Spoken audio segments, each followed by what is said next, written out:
4500 বছর আগে। কল্পনা করুন এমন এক পৃথিবী যেখানে কোনো যন্ত্র নেই, বিদ্যুৎ নেই, নেই আধুনিক কোনো সরঞ্জাম।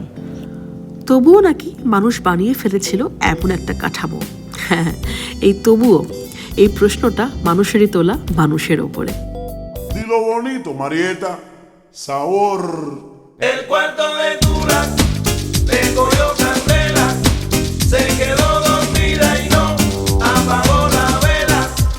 El cuarto de Turas le cogió candela, se quedó dormida y no apagó la vela.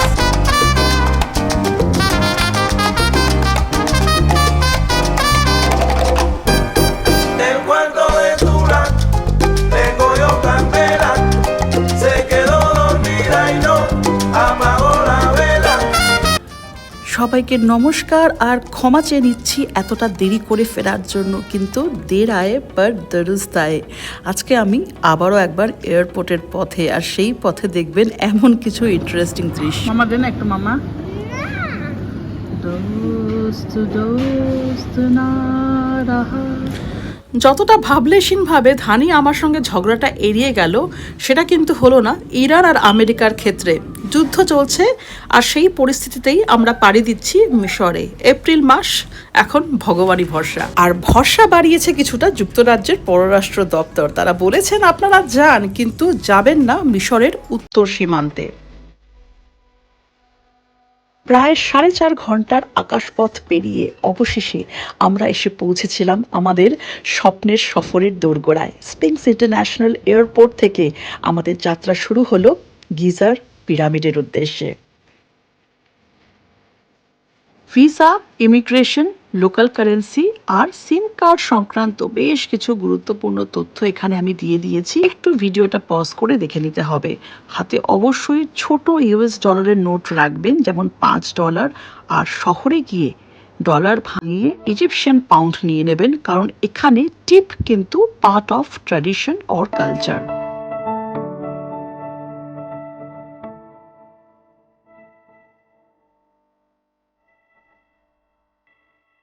The gate hotel, এই ছিল আমাদের হোটেলের নাম, আর বুক করেছিলাম booking.com থেকে।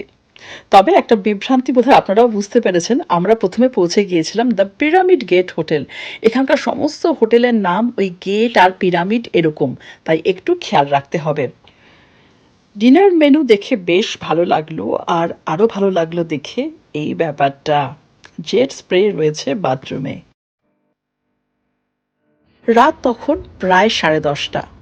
হোটেলের কিচেন বন্ধ হয়ে গেছে, কিন্তু খোলা হলো আমাদের অনুরোধে। সামনে পিরামিড আর স্পিংস, সেই দেখতে দেখতে মুখে তুলছি কিছু অসাধারণ স্বাদের ইজিপশিয়ান খাবার।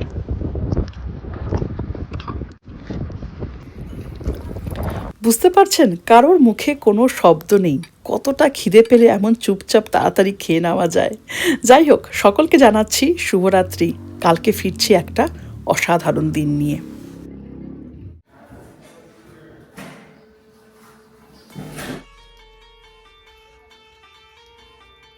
ভোরবেলায় ঘুম ভাঙতেই যখন ছাদে গেলাম, মনে হলো স্বপ্নের মধ্যে আছি।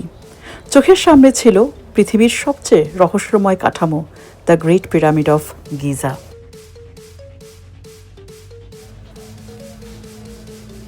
হোটেল কর্মীদের মতে যুদ্ধের একটা ভালো প্রভাব এখানকার পর্যটনে পড়ছে, কারণ বেশ কিছু ক্যান্সেলেশন হয়েছে।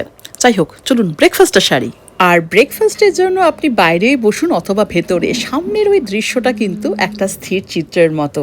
আর এটাই সবচেয়ে বড় পাওনা এই অঞ্চলে থাকার।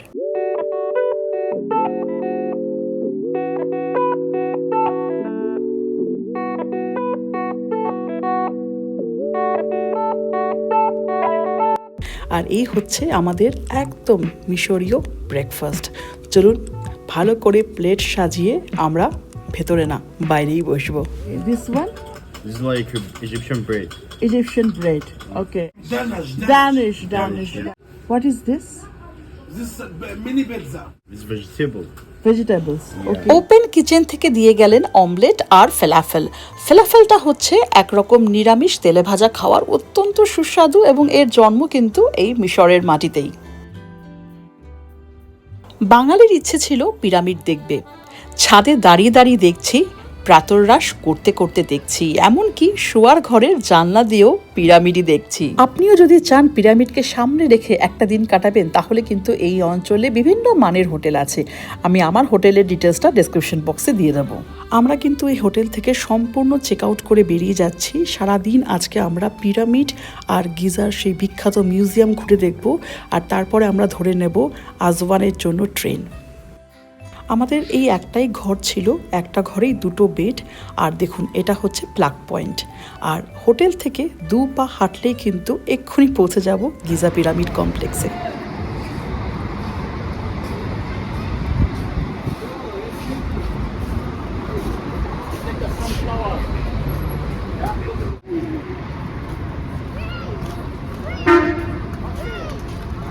So, father, son, grandson. Father son grandson. Grandson. Khufu pyramid, Khafre pyramid আর মেনকাউরে। খুফু হচ্ছে বাবা, খাফরা ছেলে, মেনকাউরে হচ্ছে নাতি। সবাইকে নমস্কার, সুপ্রভাত। আমি সৌমি। আমি এখন দাঁড়িয়ে আছি, ব্যাকগ্রাউন্ড বুঝতেই পারছেন, এর আর কোনো রকম ইন্ট্রোডাকশনের প্রয়োজন পড়ে না। এই যে সবচেয়ে বড় পিরামিডটা, মানে রাজা বা বাবার যে পিরামিড, তার সামনে তার রানীদেরও কিছু পিরামিড রয়েছে। 6টা রানী ছিল, 6জন রানীর পিরামিড রয়েছে, তারপরে বাবা ছেলে নাতি, টোটাল সব মিলিয়ে 9টা। এই পিরামিড তৈরির ব্যাপারটা কিন্তু বেশ ইন্টারেস্টিং লাগলো শুনতে। আমাদের যে গাইড স্যার বললেন যে সূর্য রশ্মি, সকালবেলার যে সূর্য রশ্মি, একদম প্রথম যে রশ্মি এসে পরে ট্রায়াঙ্গেল শেপের, সেই শেপটাকে মাথায় রেখে নাকি এইরকম শেপের পিরামিড তৈরি করা হয়েছে। গাইড স্যারের কথায় কিছুটা আলোকপাত অবশ্যই হলো যে কেন পিরামিডের এরকম আকার। তবে পিরামিড কিভাবে তৈরি হয়েছিল সে ব্যাপারে আপনাদের কি মতামত? ঠিক ধরেছেন, পৃথিবীর আর 5টা ক্ষেত্রে যা হয় এখানেও তাই, নানা মুনির নানা মত। প্রায় 147 মিটার উঁচু এই বিশাল পিরামিডে ব্যবহৃত হয়েছে 2.5 টন থেকে 80 টন পর্যন্ত ভারী পাথর। এই পাথরগুলিকে কিভাবে একটির ওপরে আরেকটি বসানো হয়েছে সেটা আজও মানুষের কাছে একটা বড় রহস্য। সবচেয়ে জনপ্রিয় তত্ত্ব হলো র্যাম্প তত্ত্ব, মানে ঢালু পথ বানিয়ে বানিয়ে পাথরগুলিকে ক্রমশ ওপরে তোলা হয়েছে। তবে আমার যে তত্ত্বটা সবচেয়ে ইন্টারেস্টিং লেগেছে সেটা হচ্ছে এলিয়েন তত্ত্ব, পরে আসবো সেই কথায়। তবে পিরামিড কেন তৈরি হয়েছিল সেই নিয়ে কিন্তু কোনো দ্বিমত নেই। পিরামিড হলো ফেরাওদের একটা চিরস্থায়ী পরকালের ঘর। কারণ মিশরীয়রা যেটা বিশ্বাস করে হচ্ছে আফটার লাইফ, মানে এটাই শেষ নয়, এর পরে জীবন রয়েছে, মানে একটা এটারনাল লাইফের ওপরে কিন্তু এদের বিশ্বাস রয়েছে, পরজীবনে বিশ্বাসী। 1000 ইজিপশিয়ান পাউন্ড আমাদের দিতে হবে যদি আমরা উটে চড়তে চাই, কারণ আমরা এখানে বিদেশি, ঠিক যেটা আমরা করি বিদেশিদের সাথে আমাদের দেশে। আর সামনে দেখলাম অনেকগুলি উট বসে আছে, আমাদেরই বোধহয় অপেক্ষা করছে, যাব সেখানে। আরেকটা মার্কেটও পড়বে, সেই মার্কেট দেখেও ঘাবড়ানোর মতো কিচ্ছু নেই, একদম ভারতবর্ষের মতনই এখানকার সংস্কৃতি, লোকজন ডাকাডাকি করবে। আমি এই স্কার্ফ কিনবো ভাবছি একটা, দেখা যাক। ট্যুর এজেন্সি ছাড়াও ইজিপ্টের ট্যুর প্ল্যান করা সম্ভব, তবে যেহেতু সব রকম তথ্য খুব সহজে ইন্টারনেটে অ্যাভেলেবেল না, তাই আমি অন্তত পরিবার নিয়ে গেলে পরে প্রথমবার সেই ঝামেলা পোয়াতে চাইবো না। প্রচুর গ্রুপ ট্যুর রয়েছে এখানে, তবে আমাদের হচ্ছে প্রাইভেট ট্যুর।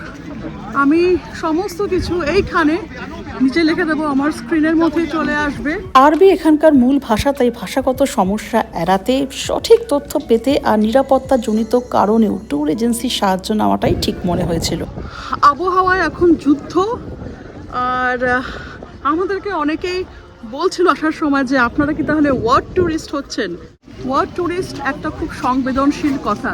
আমরা বহুদিন আগেই পরিকল্পনা করেছিলাম ইজিপ্টে আসব, তারপরে ভেবেছিলাম আসবও না, কারণ যুদ্ধ পরিস্থিতি।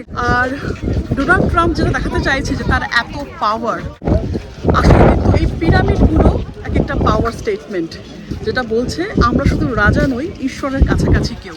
কি অদ্ভুত সৃষ্টি, কিভাবে সৃষ্টি করেছে, মানে ইনক্রেডিবল। ডোনাল্ড ট্রাম্প নিজেকে কি মনে করেন সেটা আমার জানা নেই, তবে মিশরের স্থানীয়রা ফ্যারো বা রাজাদের দেবতার প্রতিনিধি মনে করতেন, আর দেবতার জন্য মন্দির থাকবে সেটাই তো স্বাভাবিক। এখন আমরা যাচ্ছি ফ্যারো খাফরের মন্দির, মানে ভ্যালি অফ টেম্পল দেখতে। এই যে পাঁচিলটা হচ্ছে গ্রানাইট পাথরের, এটা আসওয়ান থেকে, আর এই চুনা পাথর এটা গিজা থেকে। পিরামিড আর ভ্যালি টেম্পলের পাথরগুলো এত নিখুঁতভাবে বসানো যে আপনার মনে আবার আরেকবার সেই এলিয়েন থিওরি উকি মারবেই। Now in the old Egyptian museum. King Khafra, the second pyramid, right? Second. The sun. Son. His statue found here Found here. And now in the old Egyptian museum.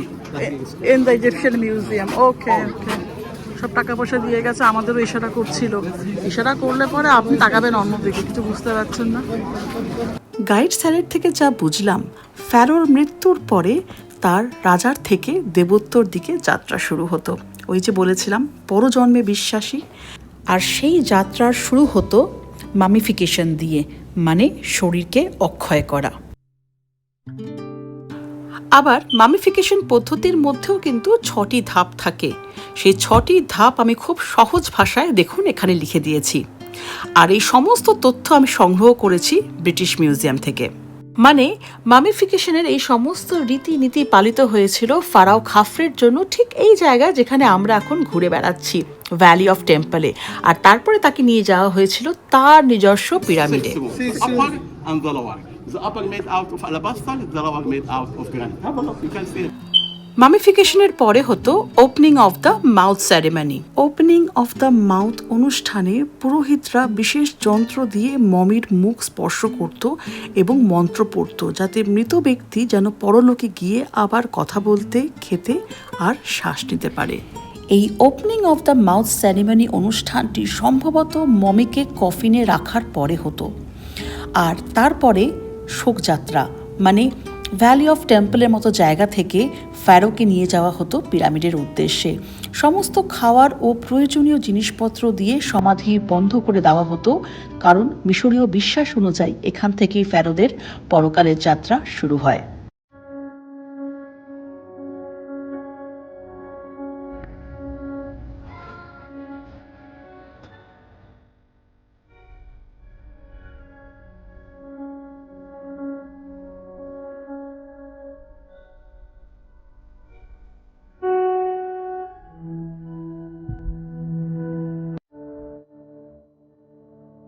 Geyser মরুভূমিতে দাঁড়িয়ে আছে পৃথিবীর সবচেয়ে রহস্যময় প্রহরী great Sphinx.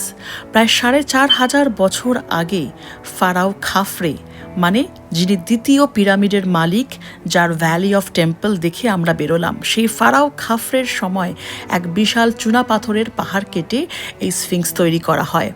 অনেক ইতিহাসবিদ মনে করেন এর যে মানব মুখটি খাফরের মুখের আদলেই গড়া, কারণ এটি খাফরের পিরামিড ও ভ্যালি টেম্পলের ঠিক পাশেই অবস্থিত। আমরা জানি স্ফিংসের মুখটি হচ্ছে মানুষের মুখ আর দেহ সিংহের। কেন? প্রাচীন মিশরীয়দের কাছে মানুষের মুখ ছিল জ্ঞান ও রাজকীয় ক্ষমতার প্রতীক, অন্যদিকে সিংহের দেহ ছিল শক্তি ও সুরক্ষার, যেন একটা বার্তা। ফারাও খাফরে ছিলেন একই সঙ্গে জ্ঞানী এবং অপরাজেয়। স্ফিংসের আকারও বিস্ময়কর, দৈর্ঘ্য প্রায় 240 ফুট, উচ্চতা 66 ফুট। পৃথিবীর সবচেয়ে বড় একখণ্ড পাথর কেটে তৈরি ভাস্কর্যগুলোর মধ্যে এটি অন্যতম। আবারও আপনার মনে আসবে সেই একই এলিয়েন থিওরি, একটা পাথর কেটে এরকম একটা ভাস্কর্য তৈরি সেই সময় কিভাবে সম্ভব ছিল। স্ফিংসের এই মূর্তিটি পূর্ব দিকে মুখ করে বসে আছে, আর প্রতিদিন ভোরে সূর্য ওঠার সময় প্রথম আলো এসে পড়ে তার মুখে। তাই প্রাচীন মিশরীয়রা এটিকে সূর্য দেবতার সাথেও যুক্ত করে। তারা স্ফিংসকে হোরে মাখেত বা দিগন্তের হোরাস বলে ডাকত। স্ফিংসের চিবুকের কাছে একটা রাজকীয় দাড়ি, যেটা স্ফিংস তৈরির অনেক পরে যোগ করা হয়েছিল, সেটা পরে ভেঙে যায় আর এখন আছে ব্রিটিশ মিউজিয়ামে। লক্ষ্য করেছেন নিশ্চয়ই যে স্ফিংসের নাকটি সম্পূর্ণ ভাঙা। তার একটা কারণ বলা হচ্ছে মোহাম্মদ আল দিন নামে একজন ধর্মীয় ব্যক্তি মনে করতেন স্থানীয় মানুষরা স্ফিংসকে ভগবান মনে করে, সেই কুসংস্কার ভাঙার জন্যই উনি নাকটি ভেঙে দেন। আবার কথিত আছে এটাও যে নেপোলিয়নের সৈন্যরা এই নাক নষ্ট করেছিল। এখন আমরা শাটেল বাস নিচ্ছি। এই বাস আমাদের নিয়ে যাবে একটা প্যানোরামিক ভিউ দেখাতে। গিজার এই পিরামিড কমপ্লেক্স খুলে যায় সকাল 8টায়, তাই আপনার কাছে রয়েছে সুবর্ণ সুযোগ সম্পূর্ণ ভিড় এড়িয়ে সকাল সকাল পুরো জায়গাটা দেখে ফেলার। আমরা দেখেছি ভ্যালি টেম্পল, গ্রেট স্ফিংস, আর এবার বাঙালির পিরামিড ছুঁয়ে দেখার সেই স্বপ্ন পূরণের পালা। আরে থ্যাংক ইউ বলো।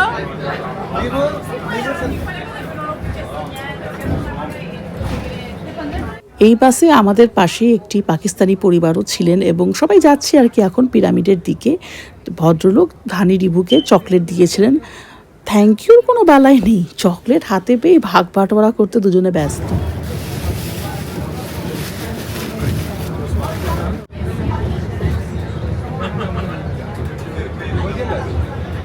গিজার এই পিরামিড কমপ্লেক্সে রয়েছে অনেক সোভেনিয়ার শপ। এখন এখান থেকে কিনবেন কিনা সেটা সম্পূর্ণ আপনার সিদ্ধান্ত। আমরা ভাবলাম একটু আমাদের গাইড স্যারকে খুশি করা দরকার, তাই আমরা একটা ছোট্ট পিরামিড কিনেছিলাম যার দাম পড়েছিল 200 ইজিপশিয়ান পাউন্ড।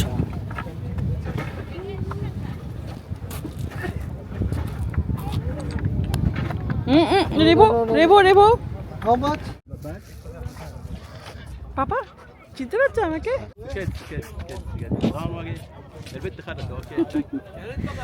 মরুভূমির শহরে উটে চড়া আরেকটা বিশেষ অভিজ্ঞতা। এখন আমরা সেই পথেই যাচ্ছি।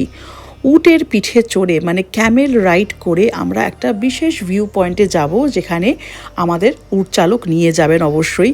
আর উট চালককে আপনাকে দিতে হবে 2000 ইজিপশিয়ান পাউন্ড। এই টাকাটা আপনাকে এখনই দিতে হবে, মানে উটে চড়ার ঠিক আগে।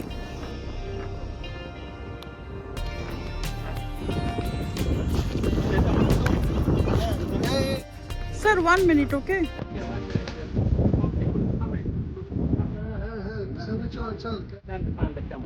এটা ধরবো? আচ্ছা।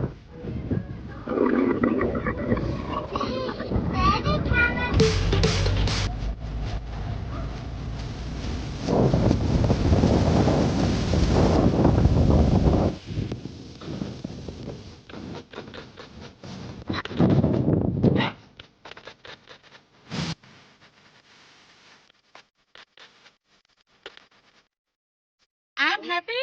I'm happy too. You are happy too. Yeah, welcome in Egypt. Thank you. Maharaja Good. Maharaja good.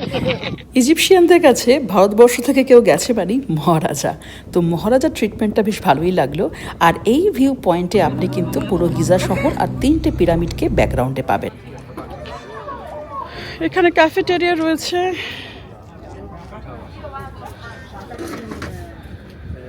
ভেতরেও বসতে পারবেন, তবে এই সময়টা কিন্তু ভীষণ কমফোর্টেবল।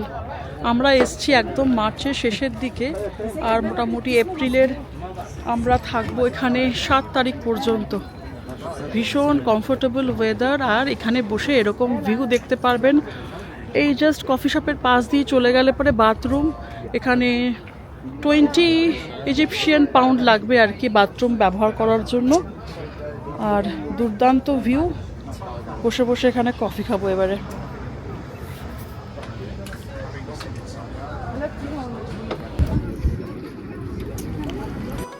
ব্লগের শুরুতেই একটা প্রশ্ন তুলেছিলাম, গিজার এই পিরামিড চত্বর অবিশ্বাস্য, সত্যি কি এটা মানুষের বানানো? আর এইরকম চিন্তা থেকেই মানুষেরাই নিয়ে আসে একটা থিওরি, যাকে আমরা বলি এলিয়েন থিওরি, যেটা জনপ্রিয় করে তুলেছিল একটা বই, চ্যারিয়টস অফ দ্য গডস। ওই বইতে বলা হয় পৃথিবীর প্রাচীন সভ্যতা যেমন মিশর, মায়া বা ইনকা, এরা নাকি এতটা উন্নত ছিল না, বরং প্রাচীন এলিয়েনরা নাকি এসে মানুষকে প্রযুক্তি শিখিয়েছিল আর পিরামিডের মতো বিশাল স্থাপনা বানাতে সাহায্য করেছিল। এই বইয়ের পরই ধারণা আরও ছড়িয়ে পড়ে টিভি শো আর ডকুমেন্টারিতে, যেমন অ্যানশিয়েন্ট এলিয়েন্স, যেখানে প্রশ্ন তোলা হয় এত নিখুঁত পিরামিড কি সত্যি মানুষ বানাতে পারে? পিরামিড মানুষ বানিয়েছে কিনা সেই দ্বন্দ্ব এখনও আছে আর থাকবেও, তবে এখানে যে কোঅর্ডিনেশন দেখছি মানুষের, তা সত্যি অতুলনীয়। এখন যাচ্ছি আমরা পিরামিডের ভেতরে। এখানে আপনার এটা সবচেয়ে ছোট পিরামিডটা, এর ভেতরে কফিনটাও নেই, ওটা চলে গেছে ইংল্যান্ডে। সবচেয়ে ছোট পিরামিড মানে মেনকাওরের পিরামিডে যাচ্ছি, মানে বাবা আর ছেলেরটাতে যাচ্ছি না, যাচ্ছি নাতির পিরামিডের ভেতরে একটা অভিজ্ঞতার জন্য আর কি। গিজার পিরামিড বিশাল পাথর দিয়ে তৈরি। প্রতিটি পাথর দেখুন এত নিখুঁতভাবে বসানো যে মনে হয় কোনো উন্নত প্রযুক্তি ব্যবহার করা হয়েছে। দিক নির্দেশ এত নিখুঁতভাবে উত্তর দক্ষিণ পূর্ব পশ্চিমে সাজানো যে অনেকেই ভাবে এটা কি সত্যি সেই সময়ের মানুষের কাজ। মানে এটা একটা রহস্যই থাকবে মনে হয়। পিরামিডের সামনে দাঁড়িয়ে আর এই বিশালাকার পাথরের স্তূপ দেখে আমার আরও একবার মনে হলো হয়তো ইতিহাসের কোনো একটা অজানা অধ্যায় এখনো আমাদের জানার বাইরে রয়েছে। Be careful.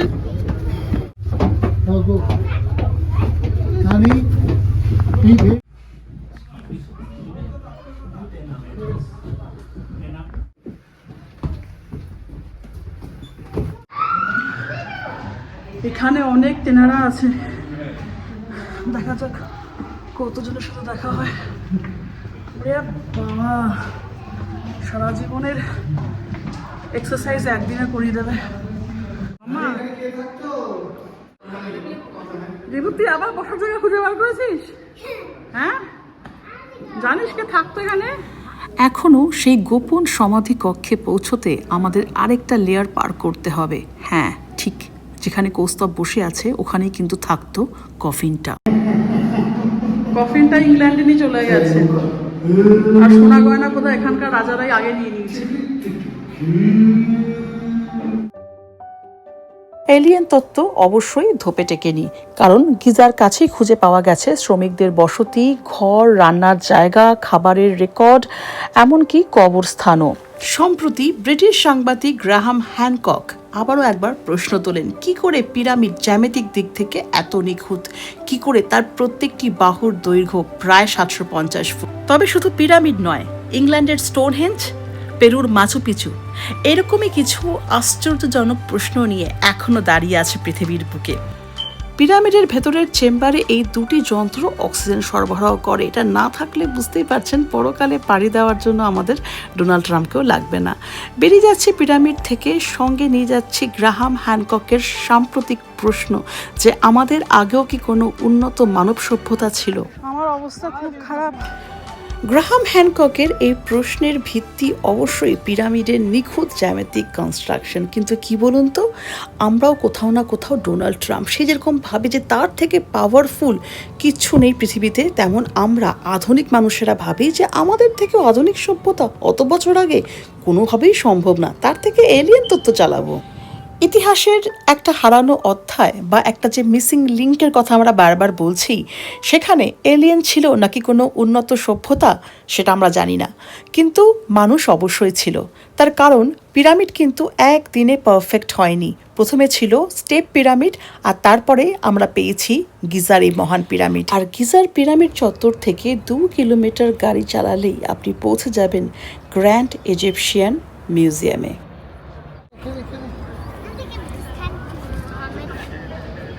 ঠিক আছে, তুমি খেয়ে নাও, আমি এটা মোহাম্মদ কারেক্ট করে দেবো।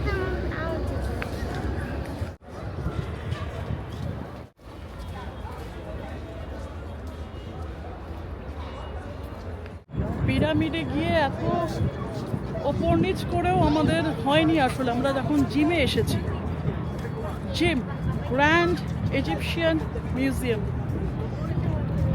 আরও ডন বৈঠক দিতে হবে। দেখি এখানে কি কি আছে যেগুলো আর কি ব্রিটিশ মিউজিয়ামে নিয়ে যাওয়া উচিত, তো তার একটা লিস্ট বানিয়ে আমি নিয়ে যাব।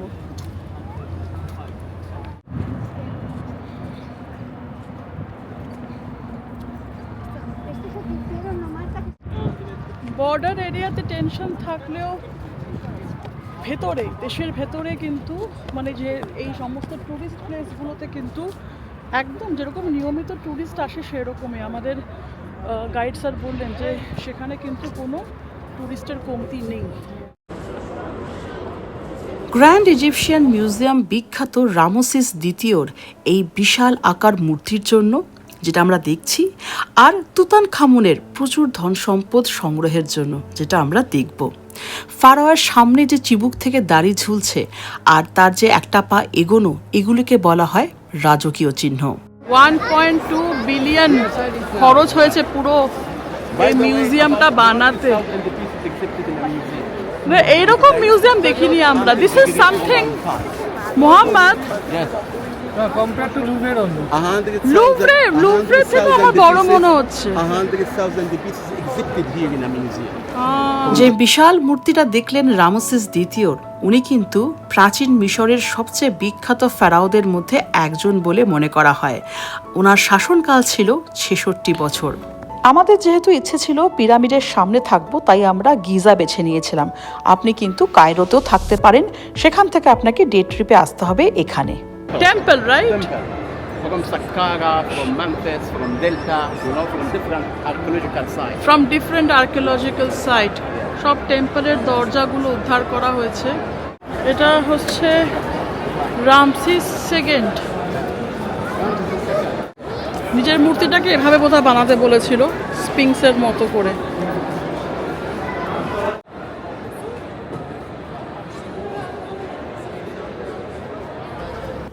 একবার দেখুন চারিদিকে হাজার হাজার প্রাচীন মিশরের আর্টিফ্যাক্টস। 4টে নয় ব্রিটিশ মিউজিয়ামও নিয়ে গেছে, তার জন্য তাকে এত দোষারোপ করা হবে? চোর বাজার না কি কি সমস্ত বলা হয়, মানে কানে শোনা যায় না।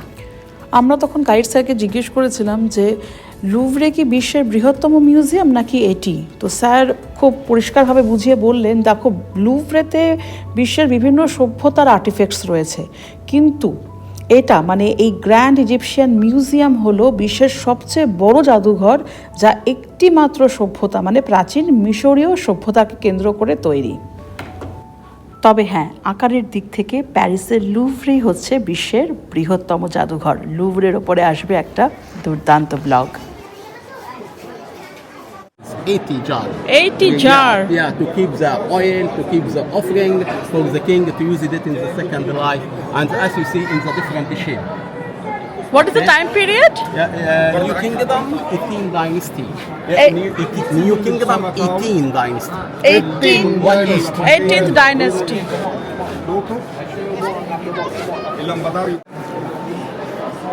এই হচ্ছে আসল জায়গা। Baby of the daughter of the king Tutankhamun. His wife, her name abortion. Okay. When the abortion in 7 week and in 9 week. মামি of Tutankhamun. You have been আমরা একটা রুম থেকে বেরোলাম, সেখানে তুতানখামেনের 2টি প্রি ম্যাচিওর কন্যা সন্তান, তাদের মামি রয়েছে। 1922 সালে আবিষ্কৃত হওয়া তুতানখামুনের মমি কেন একটা ঐতিহাসিক আবিষ্কার, সেটা আপনারা ক্রমশ জানতে পারবেন। সেই মমি বের করতে গিয়ে দেখা যায় প্রথমে থাকে 4টে বড় বড় সোনালি শ্রাইন। এই যে দেখছেন সামনের বাক্সের মতো, এগুলি হচ্ছে সেই শ্রাইন। একটার ভেতরে থাকে আরেকটা।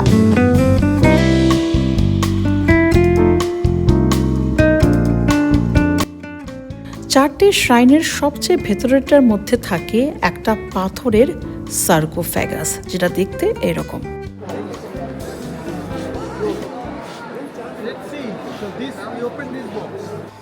তারপরে সেই সার্কোফ্যাগাসের ভেতরে ছিল 3টি মানবাকৃতির কফিন, একটির ভেতরে আরেকটি। সবচেয়ে ভেতরের কফিনটি ছিল খাঁটি সোনা দিয়ে তৈরি, যেটা এখন আমরা দেখছি। কতটা সোনা? 110 কিলোগ্রাম। আর সেই সোনার কফিনের ভেতরেই ছিল ফারাও তুতানখামুনের মমি। তুতানখামুনের সমাধি থেকে আবিষ্কৃত হওয়া আরেকটি বিশেষ প্রত্নবস্তু হচ্ছে এটি, অ্যানুবিস শ্রাইন। সম্পূর্ণ কালো শেয়ালের রূপে অ্যানুবিস ছিলেন মমি, পরকাল এবং মৃতদের রক্ষার দেবতা। এতগুলি শ্রাইন, তারপরে কফিনের ব্যবহার মমিকে নিরাপত্তা দেওয়ার জন্য, তার সাথে তার ভগবান, তার সাথে বহু অলংকার ও প্রয়োজনীয় বস্তু, সব কিছু বলে দেয় সেই সময়কার কথা। আর এই হলো সেই তুতানখামুনের সোনার মুখোশ বা গোল্ডেন ডেথ মাস্ক, যেটার ব্যাপারে কিন্তু আমরা কত শুনেছি।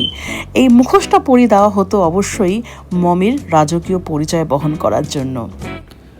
সত্যি বলতে 1922 সালে তুতানখামুনের ঐতিহাসিক সমাধি আবিষ্কার অনেকগুলি অজানা রাস্তার সন্ধান দিয়ে দেয়। আমরা জানতে পারি সেই সময়কার রাজ পরিবারের ধর্মীয় বিশ্বাস, তাদের পরকাল সম্পর্কে গভীর মনোভাব, সেই সমস্ত কথাগুলি। যদিও তুতানখামুন মাত্র 19 বছর বয়সেই মারা গিয়েছিলেন, আর তার ফারাও হিসেবে রাজত্বকালও ছিল খুব অল্প সময়, কিন্তু ভাগ্য দেখুন, তার মৃত্যু তার নাম ইতিহাসে অমর করে দিয়েছে, মূলত তার সমাধি আবিষ্কারের কারণেই।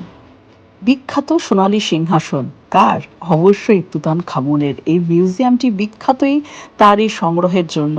তবে আমরা আরও জানবো সেই ব্যাপারে লাকশরে গিয়ে, তার মমিও দেখব।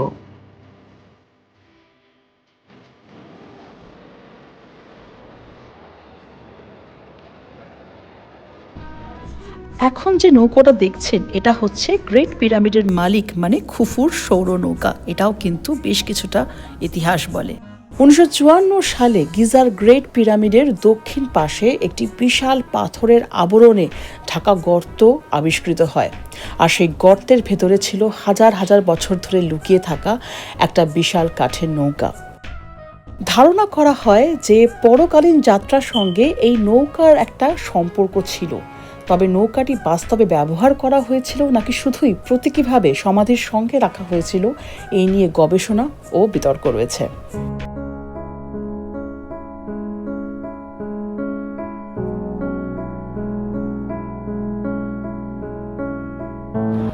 ডোনাল্ড ট্রাম্পের নোবেল পাওয়া উচিত কিনা সে ব্যাপারে আপনাদের কি মতামত? শুনলাম ডেনমার্কের নাকি কোথায় পার্লামেন্টে খুব হাসাহাসি হয়েছে, এটা ঠিক না, কিন্তু হাসাহাসি করার কি আছে? নোবেল দিয়ে দাও, নোবেল দিয়ে দাও। তারপরে যেটা করতে হবে, তুতেনখামেনের পাশে তুতেনখামেনের মমির পাশে আরেকটা নাকি মমি রাখার জায়গা আছে, মমির সঙ্গে নোবেল দিয়ে দেবো। ছোটবেলা থেকেই শুনে আসছি মুখটা একটু কম চালা। কি জানি, অনেক চেষ্টা করি তাও মুখটা কম চলে না।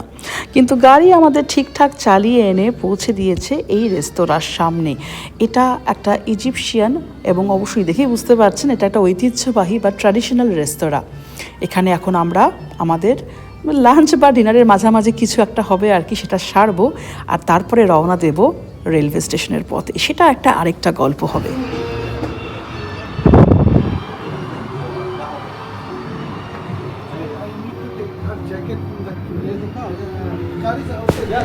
যেহেতু বুফে রেস্তোরাঁ তাই যত ইচ্ছে খান। স্যুপ রয়েছে, ভাত রয়েছে, পাস্তা, চাউমিন, আলুর বিভিন্ন আইটেম রয়েছে। এছাড়াও রয়েছে স্টাফড আইটেম মানে পুর ভরা। আর এই চিকেন মাটনের যে পোর্শনটা, এটা কিন্তু এই বারবিকিউটা কিন্তু একবারই আসবে প্রতিজন হিসেবে। শিমলা মির্চের ভেতরে রাইস দেওয়া। ভাগ্যিস 4500 বছর আগে ডোনাল্ড ট্রাম্পের মতো কেউ ছিলেন না, তাই তো প্রাচীন বিশ্বের সপ্তম আশ্চর্যের অন্তত একটি এখনও পৃথিবীর বুকে টিকে আছে। তবে আরেকটা ব্যাপার, ইজিপ্টের ওপরে কিন্তু সত্যি অনেক ইন্টারেস্টিং ব্লগ আছে। এই বাঙালি ব্লগারের যদিও উদ্দেশ্য ছিল মমি থেকে পিরামিড ব্যাপারটাকে জলের মতো আপনাদের সামনে তুলে ধরা, জানি না কতটা পারলাম। তবে হ্যাঁ, ডোনাল্ড ট্রাম্প বা আমার কারোরই মুখ বন্ধ করা সম্ভব নয়। তাই তো তাড়াতাড়ি আসছি আবার ফিরে পরবর্তী ব্লগ নিয়ে। সকলে খুব ভালো থাকবেন।